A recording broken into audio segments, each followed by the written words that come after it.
విశ్వావసు నామ సంవత్సరం ఉత్తరాయణం పాల్గొన మాసం కృష్ణపక్షం పంచమి శిశిర ఋతువు ఆదివారం మార్చి 8వ తేదీ. అఖిలాండ కోటి బ్రహ్మాండ నాయకుడైన స్వర్ణగిరి శ్రీ వెంకటేశ్వర స్వామి వారికి ప్రాతకాలంలో అర్చక స్వాములు సుప్రభాత సేవను విశేషంగా నిర్వహించడం జరిగింది.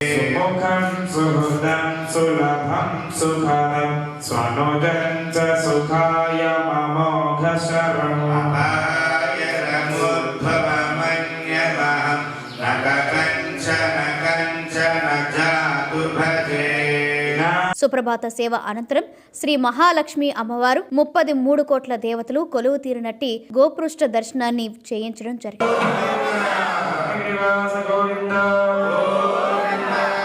ఈ రోజు 5:45 శ్రీ వెంకటేశ్వర స్వామి వారికి నిత్యారాధన నిమిత్తం అర్చక స్వాములు వేద మంత్రోచ్చరణలతో సువర్ణ బిందె తీర్థమును బంగారు బావి నుండి తీసుకువచ్చారు.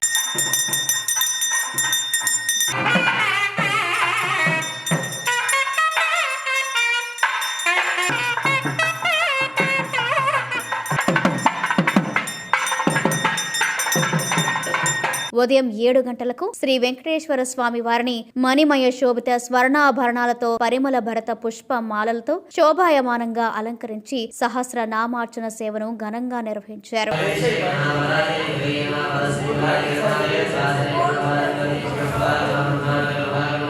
స్వర్ణగిరి శ్రీ వెంకటేశ్వర స్వామి దివ్య క్షేత్రంలో లోక కళ్యాణం కోసం అర్చక స్వాములు శ్రీ సుదర్శన నారసింహ హవనంను నిర్వహించారు.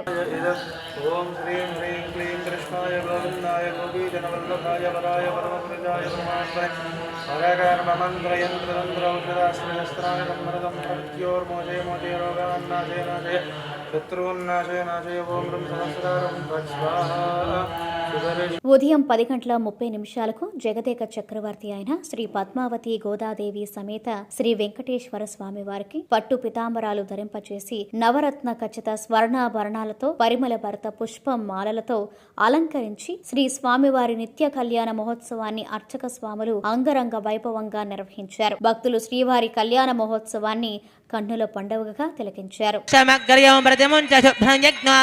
పుష్పోదక స్నపనం కుర్యాం అధానందవీర్యస్య శ్రీమదాదినారాయణస్య హదహంకార ఆకాశవాజవన్నజల పృథివ్యావరుణే సప్తభిరావృతే ముహూర్తే సావధాన సులగ్నే సావధాన లక్ష్మీనారాయణ ధ్యాన సజీరగుణ ధారణ జరుగుతుందయా.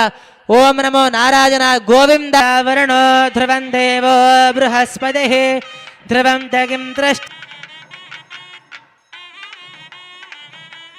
నమః లోకశోక వినాశిన్యే నమః ధర్మ నిలయాయ నమః కరుణాయ నమః లోకమాత్రే నమః పద్మప్రియ నమః.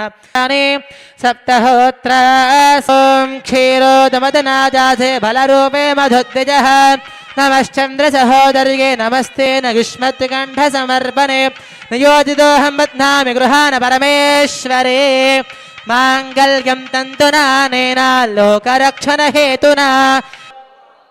స్వర్ణగిరివాస గోవింద.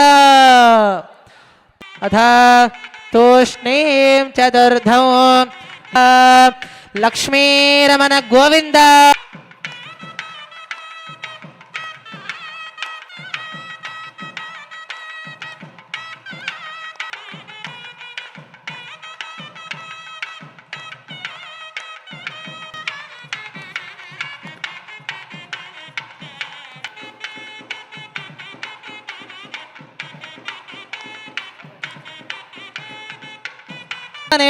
ప్రగంగే భరతత్వాజ వెంకటేశాజ మంగళం వేద వేదాంత వేద్యాజ మేఘశ్యామలమూర్తగే పుంసామోహన రూపాజ పుణ్యశ్లోకాజ మంగళం మంగళాశాసనవరే నమదాచార్య పురోగవే సర్వైష్టపూర్వైరాచార్యే సత్కృతాజాస్తు మంగళం.